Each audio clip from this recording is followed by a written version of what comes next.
Hello everyone, this is Luis Felipe from the Air Quality and Mobility Unit of United Nations Environment Program, and welcome to the webinar on supporting transition from diesel to soot-free engine technologies part 2.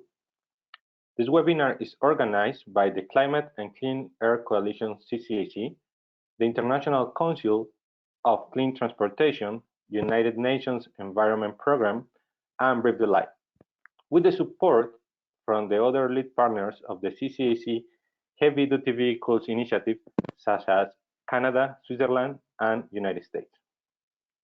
The Climate and Clean Air Coalition is a voluntary partnership of government, intergovernmental organizations, businesses, scientific institutions, and civil society organizations committed to protecting the climate and improving air quality through actions to reduce short-lived climate pollutants. As you know, the transport sector is one of the major contributors of ambient fine particles, especially in urban areas. The CCAC, through the Heavy-Duty Vehicles Initiative, aims to reduce these emissions from heavy-duty vehicles and fuel sector and supports efforts that promote soot-free and low-carbon solutions. One of the activities is the Soot-Free Buses project, which is the main topic of our webinar today. Yanni Lopez, who is the director of the Centro Mario Molina in Chile, is co-sharing with me this webinar, and the work and results from Centro Mario Molina on issues of air quality and climate change and on energy and transport are recognized throughout Latin America and the Caribbean. Yanni, good morning and welcome to the webinar. Good morning to all of you. So perfect to have the chance to share the experience. We will have 5 speakers, starting with Tim Dahlman from Senior Research from ICCT, the International Council on Green Transportation, that will present route level modeling to support zero-emission electric bus transition in Bangalore, India. After that, Francisco Posada, Senior Research, also from ICCT, will present the development of a strategy to accelerate the adoption of soot-free buses in Johannesburg, South Africa. And then I will present in a very short presentation an introduction of the situation of CCAC and soot-free buses in Latin American region. And then Adrián Montalvo, director of the project CALAC Plus from Swiss Contact, the CALAC Plus project for Latin America, will present towards a cleaner urban transport for the region in Latin America. And finally, Sandra Cavalieri from CCAC, she's the Health Initiative Coordinator, will present how can we use the Breathe Life network to share best practice. That will be the speakers today, and we have a very tight schedule, and we will try to keep the presentation in the scheduled time. That's it from my side. Thank you, Yanni. So before we continue with the webinar, just a few reminders about this webinar. First, the duration is 1 hour. Speakers will be given a chance to give their presentations in the first 40 minutes, and we will have a chance for question and discussion afterwards. Everyone is muted by default. If you have any questions, please write them down in the question box. After all presentations, we will select some questions from the question box and we will transfer them to the speakers. If there are too many questions and there is no time left, we will make sure to gather all your questions and we will respond them in writing. Finally, this webinar is being recorded so you can listen it over and over again, and please feel free to share this webinar with others who miss it. Now, I would like to hand the word to Tim Dahlman from the ICCT. Tim, good morning. Good morning.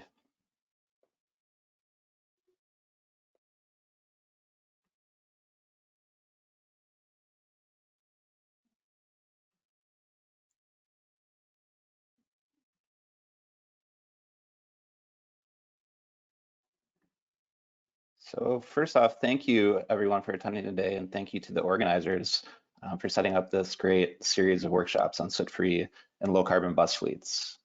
Today, I'll be talking about some work that the ICT has been doing, along with our partners UITP India, developing tools to support zero-emission bus transitions in Bangalore, India. So just as a start, before I get into it, in Bangalore, the bus public transportation services are provided by the Bangalore Metropolitan Transport Corporation, or BMTC. They operate a fleet of about 6,500 buses, most of which are Euro 3 or Euro 4 diesel buses. They have about 700 premium AC buses in the fleet, with the remainder being standard non-AC buses. On the right here is shown the BMTC service network, and their average ridership is on the order of about 3.5 to 4 million passengers per day. And as I said, we were working now with UITP India to try to help BMTC develop a long-term fleet-wide strategy for transitioning to soot-free and low-carbon fleets. So right now, a lot of the drive for those transitions is coming from policies put in place by the national government. So this slide, which is put together by UITP, shows the timeline for a few of the key policies that are influencing these transitions right now. At the bottom, you can see the adoption of successful levels of emission standards for heavy-duty vehicles in India. So in 2017, there was a shift to Euro 4, BS4 emission standards for heavy-duty vehicles, including buses.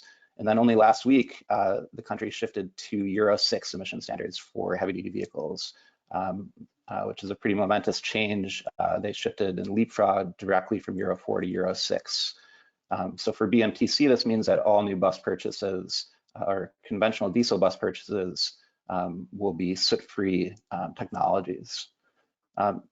In parallel, on the top shows some of the policies that the central government has been implementing to promote electric mobility. So back in 2015, the national government launched the faster adoption of manufacturing of electric vehicles funding scheme to promote domestic production of electric vehicles, including buses. They followed that up with the FAME2 scheme 2019, which earmarked 35% of the funds for electric buses. So that particular funding scheme provided funding for about 3,000 buses throughout the country. And for Bangalore and BMTC, they were awarded 300 electric buses through this funding scheme. So what we're doing now is trying to help BMTC think about, for this initial set of 300 buses, what routes would make the most sense to deploy these on, what technologies make the most sense, and how to have a smooth transition to this new and very different technology when compared to their conventional diesel fleet. So today I'll be talking about a few tools we've been developing to look at analysis at the route level to help guide these decisions about electric bus deployment. So the route level modeling is designed to answer some of the questions that are presented here, such as looking at the estimated range of electric buses on different routes, looking at how the operational characteristics of electric buses affect the energy consumption and the range of electric buses. And then from a cost and operational perspective, trying to use some of these analytical tools to decide which routes make the most sense to deploy electric buses on first. So the toolkit that we've developed at the ICT composed of 3 different parts. So the first part is a route development tool, which takes GPS data from buses in the current BMTC fleet and uses an algorithm in order to derive from those GPS data a representative duty cycle for the particular route. So that's a speed time profile that characterizes operations on the route and incorporates factors that may influence the energy consumption. The second step in this approach is to use that representative drive cycle along with a vehicle simulation software tool in order to evaluate the energy consumption of different technology options on given routes. And the purpose of this step is to look at how, for example, electric buses may be expected to perform on different routes. It is useful in the case of Bangalore, where they haven't yet had a chance to deploy electric buses, so they don't have a lot of information about how they can expect those technologies to operate in the real world. And the final step is to use the results from the energy consumption modeling to do a total cost of ownership assessment at the route level to look at the cost and the relative cost of electrifying the different routes in the BMTC system. So I just want to show a few quick results to give an idea of how some of these tools are useful in guiding initial deployments of zero emission buses in Bangalore. So this slide shows estimates of the energy consumption for, on the left, a Euro 4 BS4 diesel bus, in the center, a battery electric bus, and on the right, a battery electric bus with air conditioning, over 30 different routes in the Bangalore system. So we did a pilot study of looking at applying our tools to these 30 routes, which had been identified as by BMTC as some of the routes they were considering for the initial deployment of these 300 electric buses that they've been awarded through the FAME scheme. So a few things to point out here. One is you can see here very clearly the efficiency benefits of battery electric buses relative to diesel buses. So the energy consumption of battery electric buses is at about 75 to 80% lower than for diesel buses. We can also see for both the diesel buses and the battery electric buses, the impact of passenger loading. So going from 0 to 100% passenger loading can increase energy consumption by about 15 to 20%. And similarly for the electric buses, the extra load associated with air conditioning in our modeling in this particular case was estimated to increase energy consumption by about 10 to 13%. So that data is then useful in looking at, so if we have energy consumption estimates, we can make some estimates about the electric bus range on a given route. So this plot is shown to give an indication of the differences in range estimates depending on what factors are considered when doing an analysis. So even though in this case a battery capacity of about 320 kilowatt hours may give an estimated range of 350 to 400 kilometers, in reality the range offered by that particular technology in the real world is often far less. So first you have to take into account a reserve stated charge in the battery for either operational safety or battery health. Typically that's between 10 and 20%, which reduces the operating range by a similar amount. And then we can take into account the effects of passenger loading and AC load, which further increase energy consumption and reduce range. And finally, as batteries degrade over time, that can further influence and reduce the range expected for an electric bus. So in all cases, these factors should be taken into account when thinking about matching electric bus performances and technologies to specific routes. So in the next slide, we look at then for these 30 routes, comparing the daily utilization for existing diesel buses on these routes, which is shown with gray bars as compared to the estimated range of battery electric buses. So the black dots show the estimated range for a new electric bus, and the white dots show estimated range considering some degradation of the battery over time. So that would be maybe what we could expect at the midlife of that particular bus. So you can see here that there's a number of routes where even with the degraded battery, the estimated range for the battery electric buses exceeds the daily utilization. So those those results are an indication that those routes would be suitable for one-to-one replacement, where you could replace an existing diesel bus with a battery electric bus and maintain the same level of service. In contrast, on the right, some of these airport routes, which have higher daily utilizations, the estimated range for the battery electric bus is much lower than the current utilization of the fleet, indicating that perhaps this technology is not well suited for one-to-one replacement on those routes, or some sort of change to the operations, such as a break midday to top off the battery, would be needed to electrify those routes on a one-to-one basis. And when we talk about electrifying on a one-to-one basis and the replacement ratio, it's largely because if you have to buy extra electric buses to service a route, it can really affect the economics of electrification. So this plot shows total cost of ownership estimates for diesel and battery electric buses operating on one of the routes that we modeled for 3 different scenarios. So a one-to-one replacement scenario is the second column. Going to the right is a 1.5 or 1.5 replacement ratio, and on the furthest right column, a replacement ratio of 2. So you can see the green bar, which is the capital expenditures for the vehicle, increase substantially as you have to buy more buses to service a given route. So that's why when we think about this analysis, we really are trying to identify those routes that can be replaced on a 1-to-1 ratio. And that again helps in the planning and kind of helps make these transitions as cost effective and operationally less impactful as possible.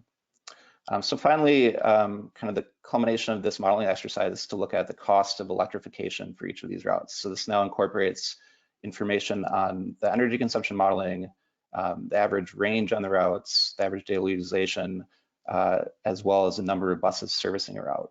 So here we have estimates for the TCO of electrifying given routes. And on the top, a comparison of the TCO for electrification versus if conventional diesel buses were to continue servicing those routes. So you can see on the left, these lower utilization routes, the cost of the battery electric bus at the route level is comparable to a diesel bus. As we get to the right, where you have kind of higher replacement ratios, the cost for the electric buses, or the TCO, exceeds those for the diesel fleets. So in those cases, like I said, perhaps different strategies or different technologies should be considered for those longer routes. So I think in the interest of time, getting up to the end of about the 10 minutes, so I think I'll just leave this conclusion slide up for everyone to read on their own. Kind of some of the key things to highlight are just kind of how these modeling tools can help in the planning of electric bus fleets and initial deployments, in particular in cities where there isn't a lot of existing information on how electric buses are performing on our given route network. And when thinking about these transitions, this replacement ratio is a very good metric to evaluate kind of as initial cut what routes are most suitable for electrification in the near term and what routes perhaps need to wait for different technologies or may require some operational changes. So with that, I'll thank again the organizers and everyone for attending.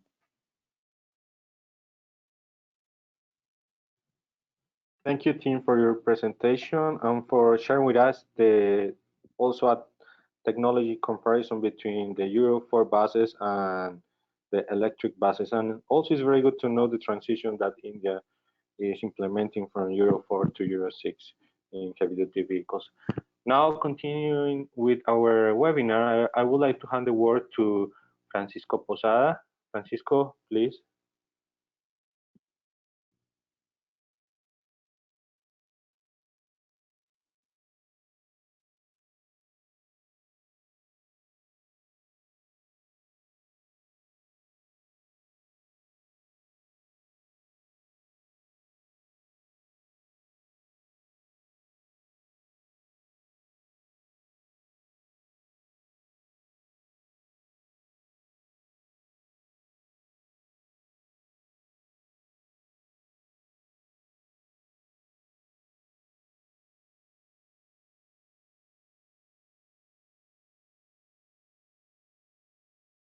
Sir Francisco, can you hear us? Oh, yes, I can hear you very well. And I was talking to myself then. No worries, please go ahead. Yes, so good morning, everyone again. My name is Francisco Posada. I'm a senior researcher with the ICCT. My presentation covers the development of a strategy to accelerate the adoption of Soot-Free buses in Johannesburg. The project is one of the flagship programs on green mobility under the Climate Support Program in South Africa by the German International Development Agency, GIZ. This project is a continuation of CCAC work that started back in 2017, advancing the Soot-Free agenda in the country. The project was carried out with the local participation of the Process, Energy and Environmental Technology Station, PITS, of the University of Johannesburg. Let me change the slide here. Here we go. So in the slide number 2, a little bit about the background, why are we doing this? First, there is a level commitment to reducing the greenhouse gas emissions from the transport sector, which is about 10% of the total national contribution. one of the actions set by the national program is the lead by example programs, by which publicly owned fleets are transitioned towards something that is cleaner and more efficient in the future. So this national framework is reinforced at the local level by the City of Johannesburg initiatives, the Growth and Development Strategy, which aims to transition to green and renewable city fleets by 2040. So because of this, and given that the Metrobus, Johannesburg Metrobus, is an operator of public transit services in the area, this was a perfect candidate for this type of approach, for developing a strategy to reduce, identify the technology pathways to improve air quality and reduce greenhouse gas emissions from the Metrobus fleet.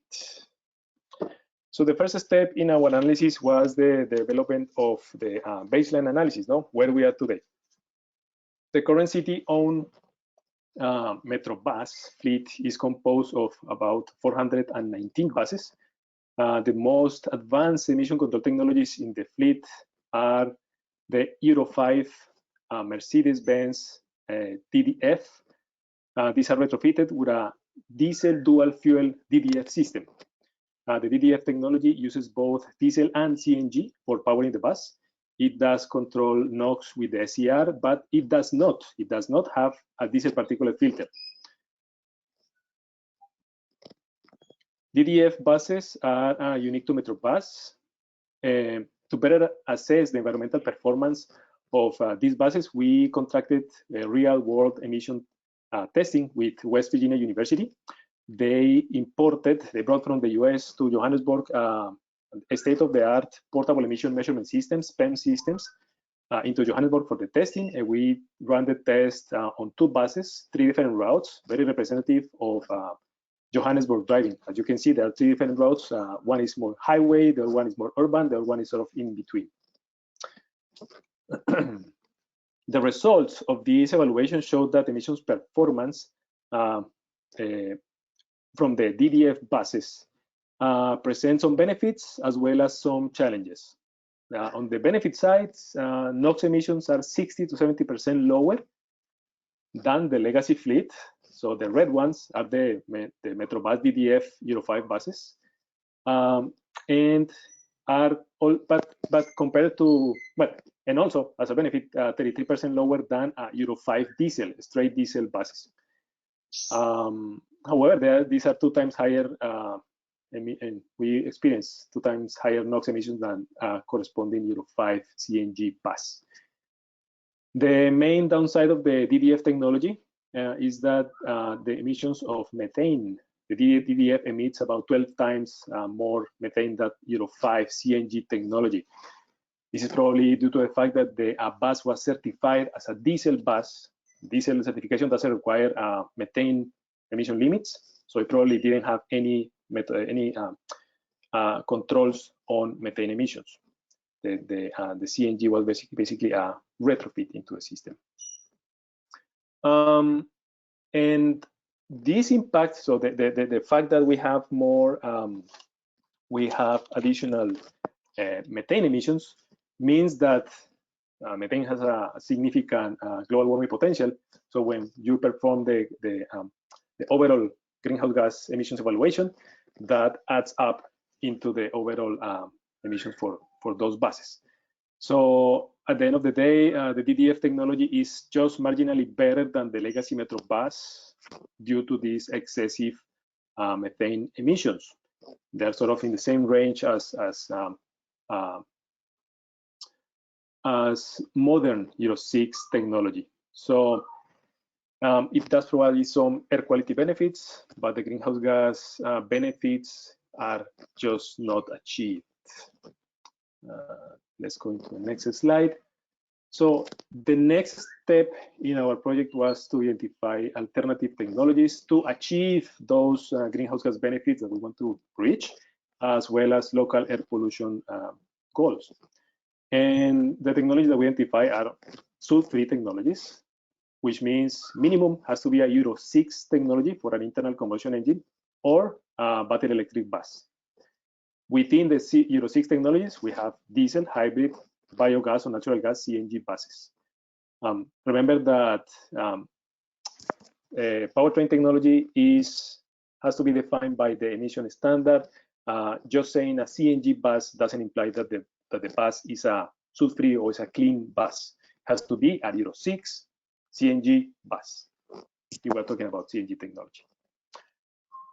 We perform a comparison in terms of greenhouse gas and air quality benefits of these technologies. What is very interesting in South Africa is a coal-based energy society economy, which means that they produce a fraction of diesel is produced from coal to liquids, and coal to liquids production of diesel has a large carbon footprint, which means that there is 30% of coal to liquids in the volume of diesel that is circulating in the country. So 30% of the total diesel comes from coal to liquids, which means that the overall the fuel that you find on the fuel stations has higher carbon content than the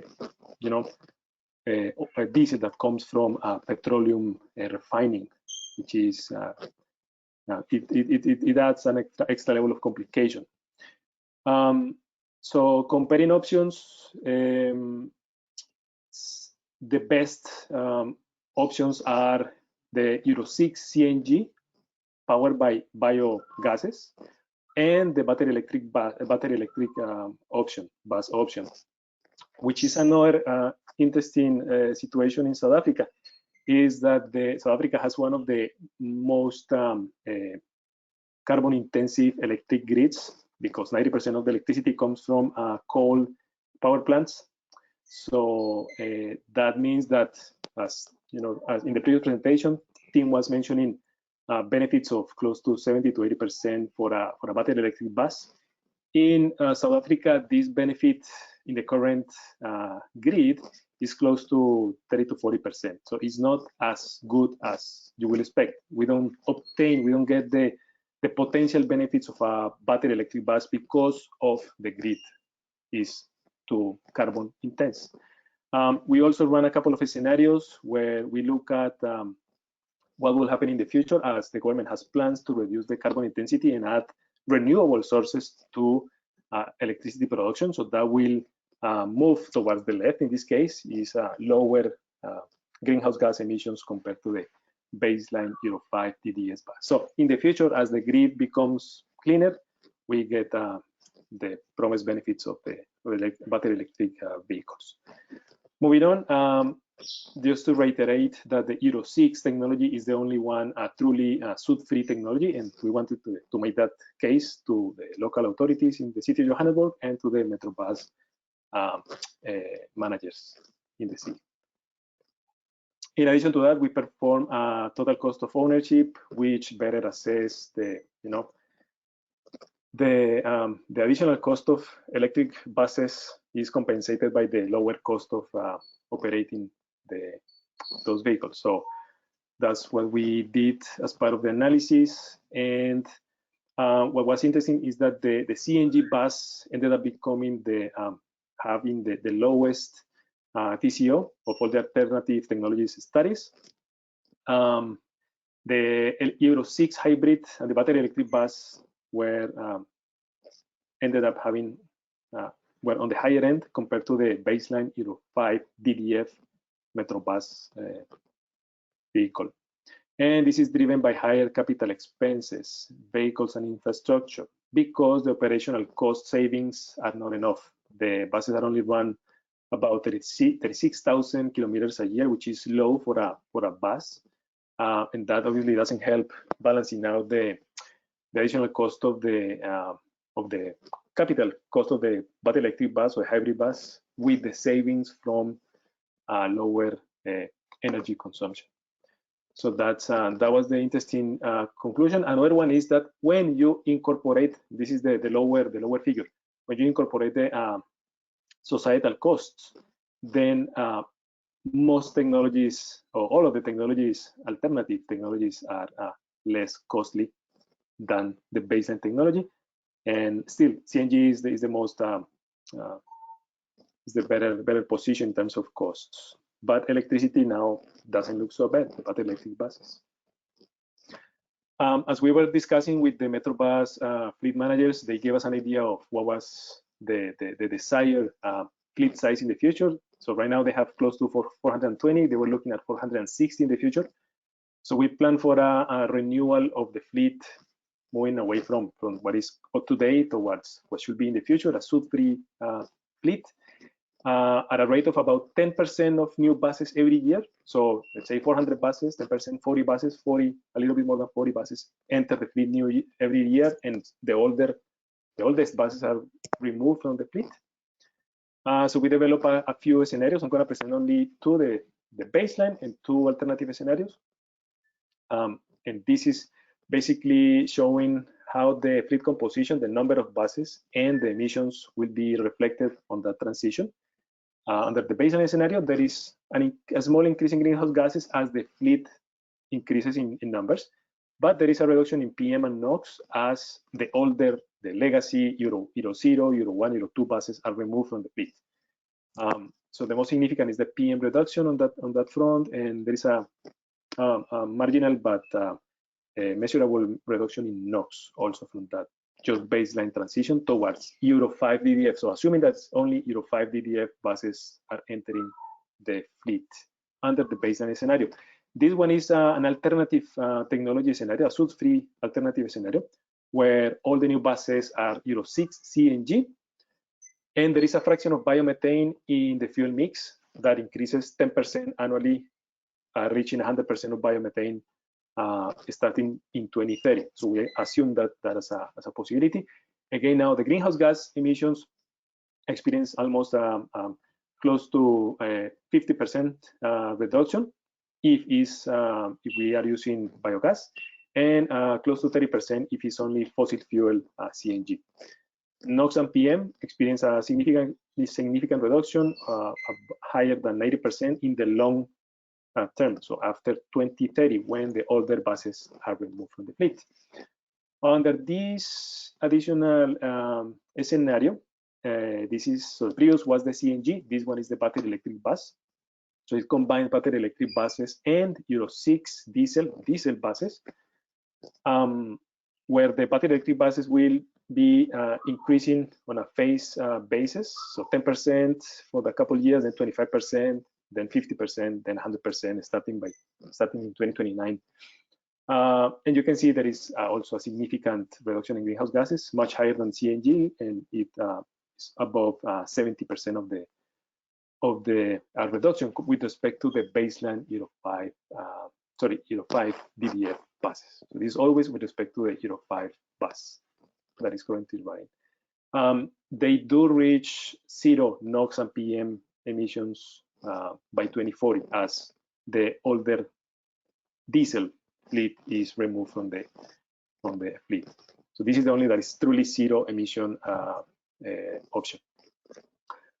So we propose a couple of, well, the goal of the project was to develop the strategy, and the starting point of the strategy is you need to have goals.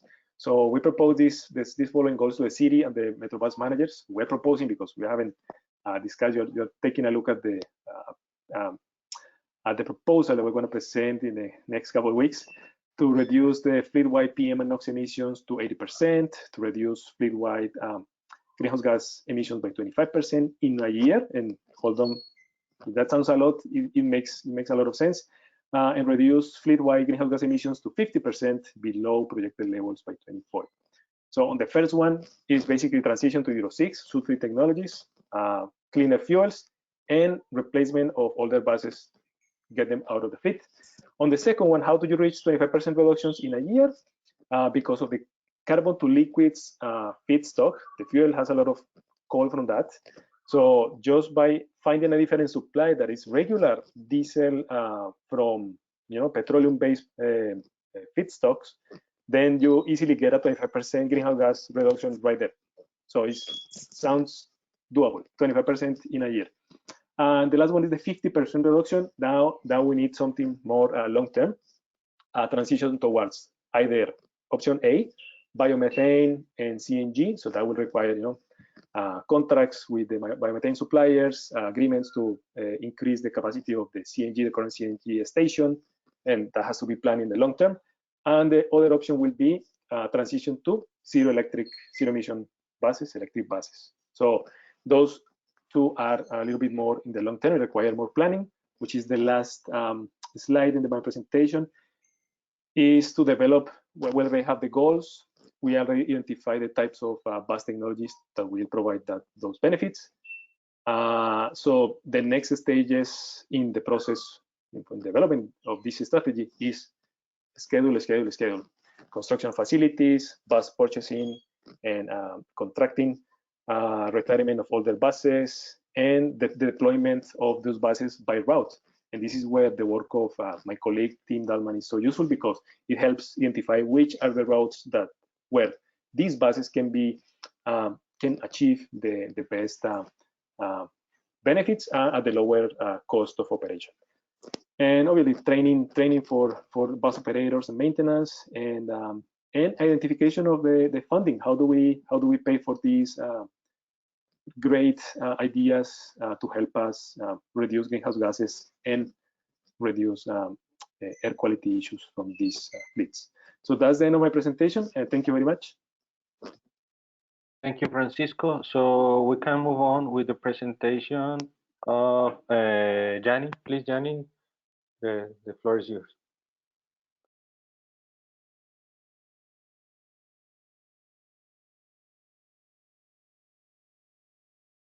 Can you see my screen now? Yes, we can see it. Oh, great. I will make a very short introduction of the CCAC activities in the promotion of Soot-Free buses technology in Latin America. We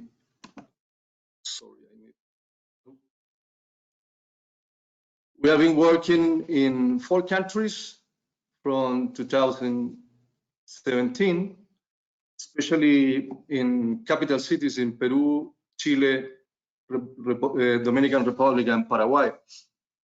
We prepare action plans for each cities to address the different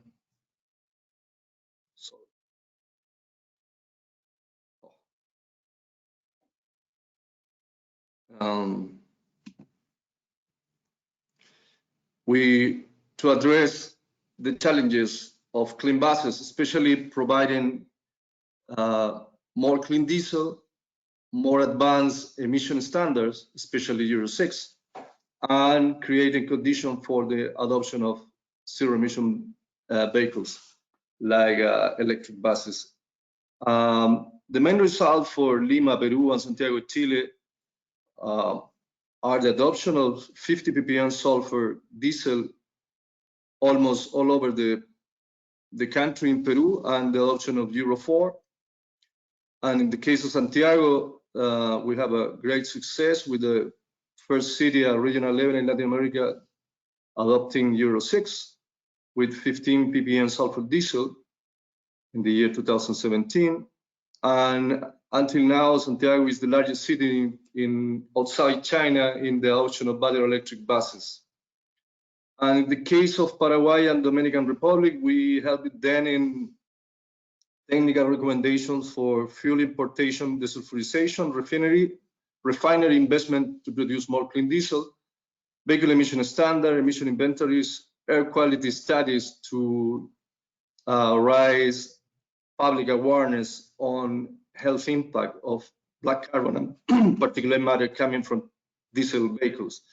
And the main results are the adoption of 15 ppm sulfur diesel in Paraguay, and first studies and first discussion of emission standards and more clean diesel in Dominican Republic. We've seen a strong progress on the adoption of soot-free buses in Latin America. In the case of electric buses, there are more than 400 buses running in Santiago today, plus a tendering process for 2,000 more. There are 90 buses running now in 3 different cities in Colombia, plus around 600 more coming related with public tenders that are in process now or new orders that are already made. And there are more battery electric buses coming from China to Costa Rica, Ecuador, Peru, Uruguay, Brazil, and Argentina in the coming month. And in the case of Euro 6 buses, again, Santiago was the first city in the adoption, and there are more than 500 diesel Euro 6 buses running in Santiago now. And also in Bogota, there are more than 700 real Euro 6 natural gas buses running. But we still need more efforts because there are a delay in adoption of Euro 6 for heavy duty vehicles, especially in the case of trucks. There are not too much result in Latin America. Brazil still rules the regional market for trucks and buses, and Brazil is probably adopt Euro 6 in the year 2023.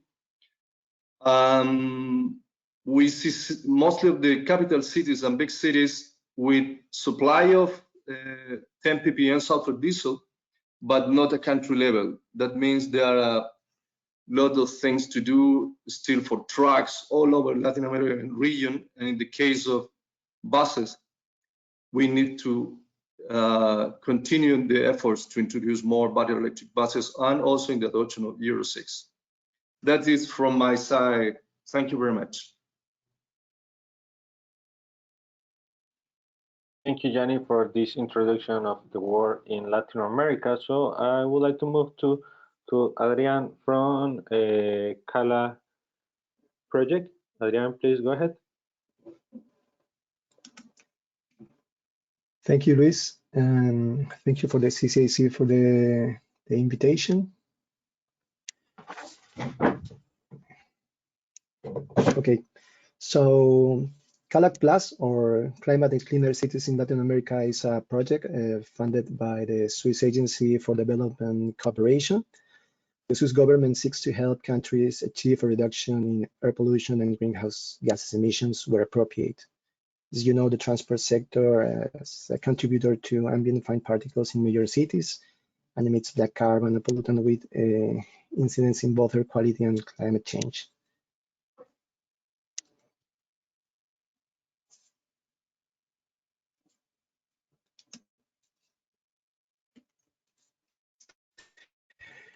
So the project works in 4 cities in the region: Mexico City, Bogota, Lima, and Santiago. Cities which, although they have different technologies in operation, also have in common the use of diesel as a fuel and the interest in introducing technology that makes use of other energy sources such as electricity or natural gas to meet the ever-increasing demand for urban transport due to the constant growth of the cities.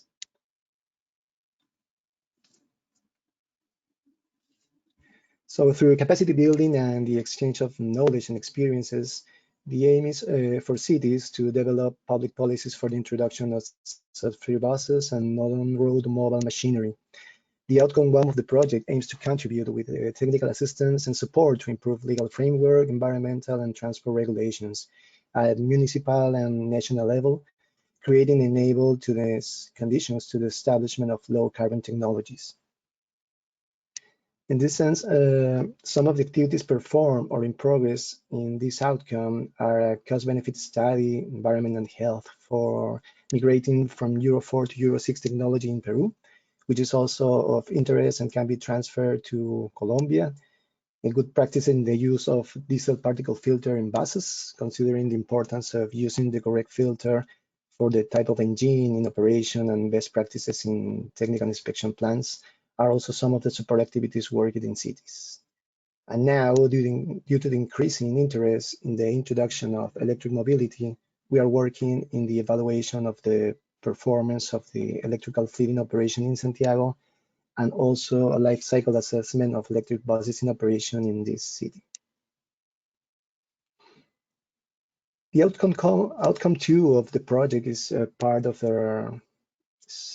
of relatively new issue in the region. We are working with non-road mobile machinery a source of pollution that becomes visible when the first measures to reduce pollution in buses, trucks, or light vehicles reach their target. So Switzerland has gained extensive experience in this area, which has initially been transferred to Chile, and it is expected that these experiences will be replicated in the other 3 countries. Due to the topic is relatively new, the project is contributing to construct the information for the formulation of a roadmap with a regulatory framework that leads to the reduction of emissions from this source. Under this outcome, a mission of country officials to Switzerland was organized to learn firsthand how to reduce particle emissions by using DPF. Also, capacity building activities to prepare or update the machinery and emissions inventories in order to determine the contribution in the total of emissions and the consequent formulation of a roadmap to address emissions reduction in this machinery. Chile has a policy in progress to implementation, and Colombia is working in the introduction of this topic in their regulation. Due to the interest of the officials, several technical activities will have been developed and enabled of our project webpage. And under the third outcome of the project, as previously mentioned, activities for the capacity building and transfer of experiences are promoted as networks and spaces for dissemination, regional events, and the setting up of thematic expert groups to promote South-South and trilateral cooperation, among others. In this context, we recently have launched the webpage of the project with the first documents elaborated and the recording of the regional events and webinar organized, as the use of DPF on buses in Santiago and Mexico City, or the flash charging for electric buses as topics we address. Other capacity building activities have included a regional workshop on emissions control in construction machinery in Santiago and a regional event of nanoparticle emissions in Mexico City. In terms of collaboration, the project facilitated the participation of officials and presenters in events as the workshop of RQ+ tool in Mexico City or training sessions under the Breathe Life campaign in Bogota, both in coordination with the Pan American Health Organization. Due to the relevance of the impact that the measures for the reduction of emissions have in terms of improving the environment and its contribution to health, this year it is planned to develop cost-benefit studies on different measures in which the project is contributing, mainly in the transition from Euro 4 to Euro 6 technology, introduction of electromobility, or vehicle labeling in the case of Colombia. And of course, the introduction of emission control in construction machinery operating in the city. In the first stage, an analysis of the economic and environmental impact of the migration to Euro 6 emission standard in Peru was carried out. The cost-benefit analysis carried out considers among the costs of implementing the new regulations, the investment and maintenance costs associated with technological improvements to comply with the Euro 6 standard, sulfur removal costs, and costs associated with the use of automotive urea or AdBlue. Quantified benefits include premature mortality avoided, fuel consumption savings due to the improved Euro 6 vehicle efficiency, and avoided CO2 emission costs. Additionally, other health metrics are reported: disability adjusted life years, years of life lost, and years lived with disability. So here in the presentation, you can watch some of the main results that we obtained with the study. Of course, the results depend on the hypothesis you use and the conditions you put in the study. So for this year, virtual activities are planned, and if it's possible, face-to-face event, as well as approaches to other initiatives, such initiatives that the CCAC is working in Asia or Africa to promote exchange and dissemination of experience. We will keep with the CCAC informed and continue uploading the information produced on our project's website. So this is all from my side, and thank you very much. Thank you, Adrian, for presenting the work from CALAC in Latin America. So I would like to move to Sandra Cavalieri from the Breathe Life campaign. So Sandra, the word is yours.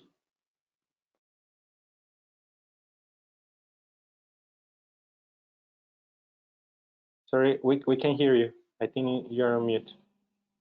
Excuse me. So good morning, everybody. My name is Sandra Cavalieri, and I am the Health Initiative Coordinator for the Climate and Clean Air Coalition Secretariat.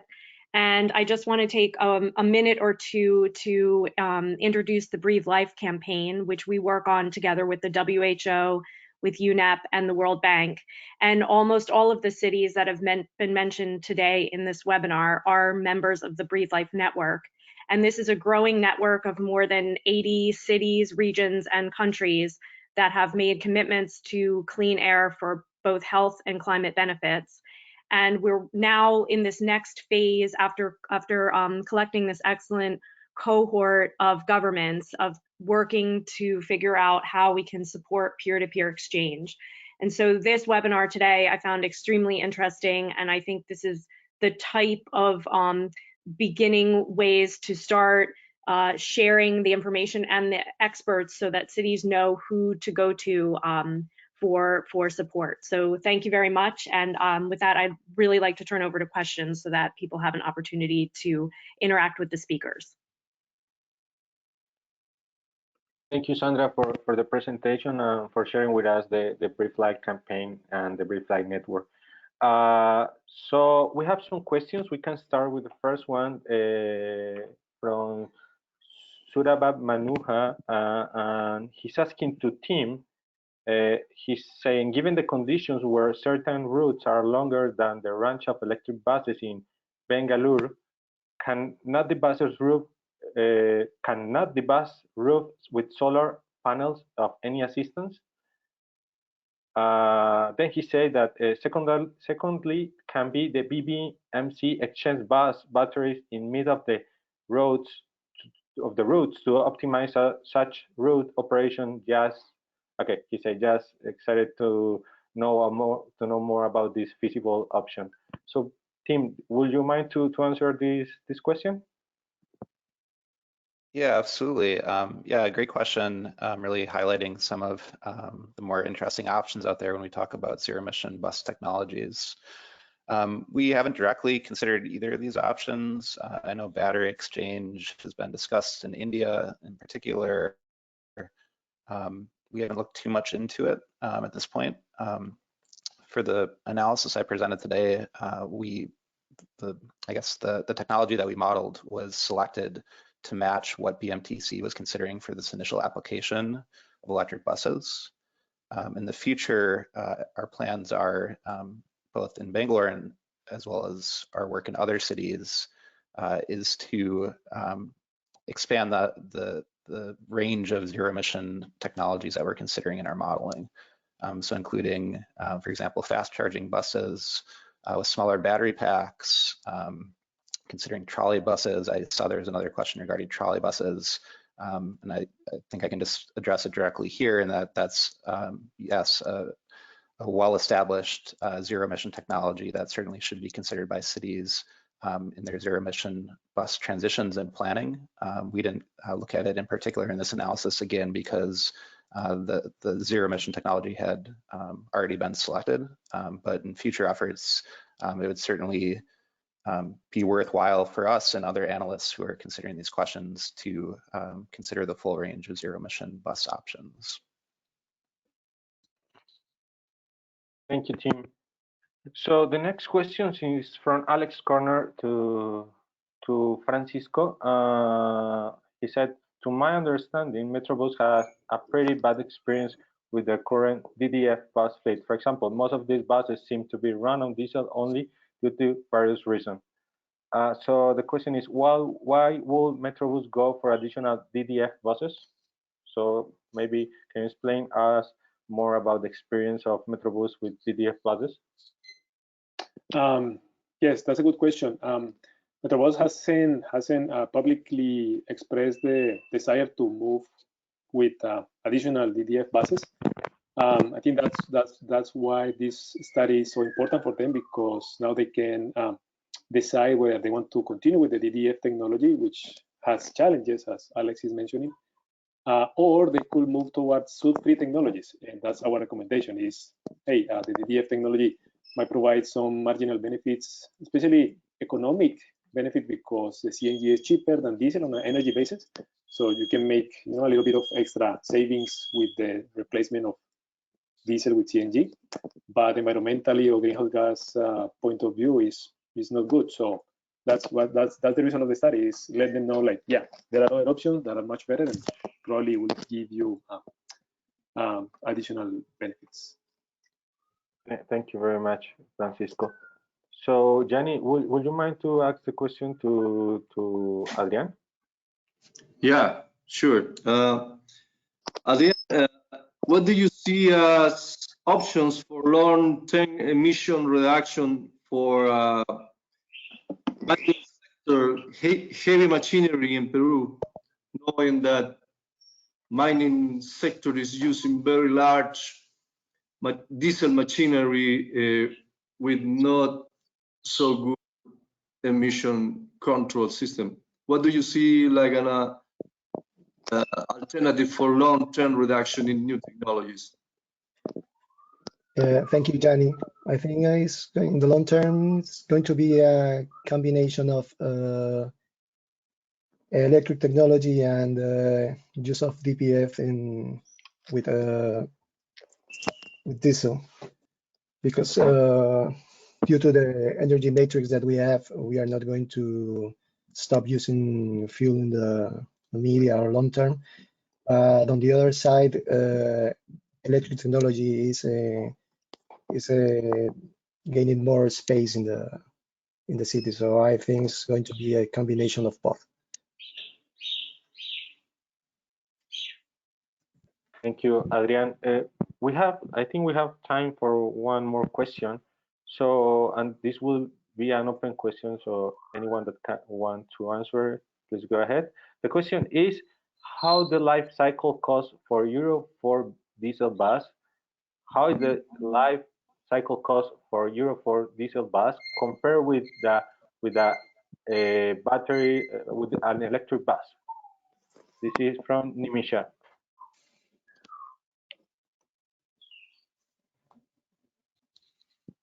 Hi, yeah, this is Tim. I'm happy to give a few thoughts here. I'm going to say, though, I have to log off right at 10, so I'll make it brief.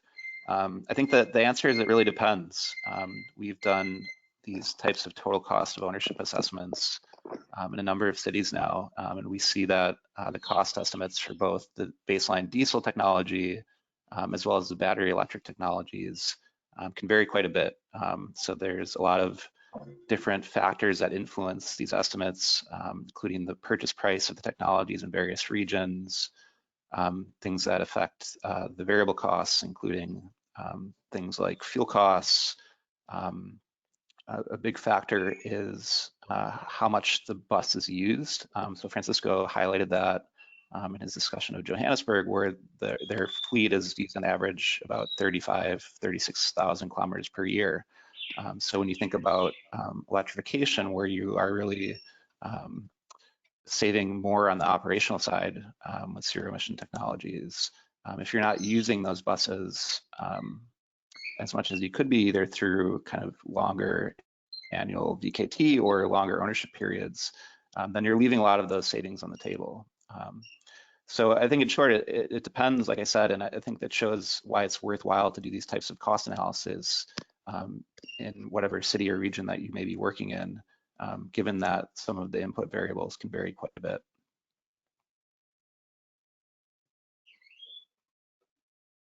Thank you, Tim, for your answer. So the time of the webinar is almost finishing. So thank you very much for all the attendance and for all the speakers for the information you shared with us today. The questions that we didn't answer in this session, we will answer it by email. And again, thank you very much for being with us during this hour. So have a nice day.